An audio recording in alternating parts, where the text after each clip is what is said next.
রক্ত দিছি আরো দিব, শহীদ হব, এই করব সেই করব, একটা বেকার ফালতু মাহমল একটা কথা। যে কথাটা খারাপ লাগবে আপনাদের, প্রতারণামূলক কথা।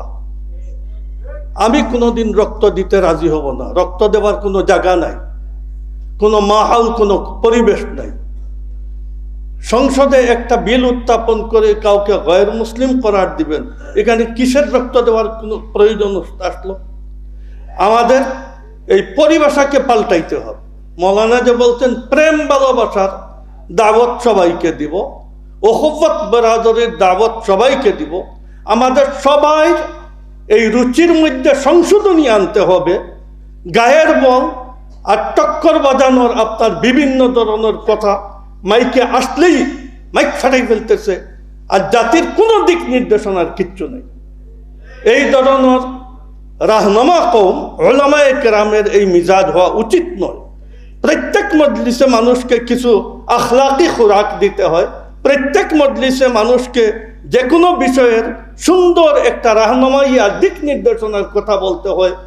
হুঙ্কার দিলেন, হাঙ্গামা করলেন, এইসব করি চলে গেলেন, না কোনো রাহনামাই হইল, না কোনো দিক নির্দেশনা হইল। আমাদের দেশে মুসলমান নিয়ে বসবাস করি, আমাদের আলাপ আলোচনা লবল লেহজার মধ্যে যদি প্রেম ভালোবাসা থাকে, হুসন খুবই থাকে, তাহলে আমাদের দায়রা আরো ওসি হবে, আমাদের পলিসি আরো ওসি হবে।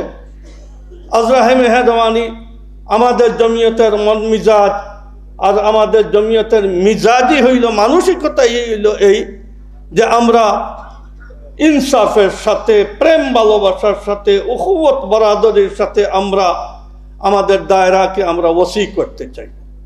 লাফালাফি, হাঙ্গামা, টক্কর টক্কর এইসব জিনিস আমাদের রুচির খিলাফ। এটা অন্য কোনো সংগঠনে গেলে এইগুলা পাবেন, আমাদের সংগঠনে এই ধরনের কোনো কিছু নেই। আমরা নিজের আমাদের আকাবির থেকে পাওয়া মানসিকতার উপরে আমরা এই রাস্তায় চলতে চাই।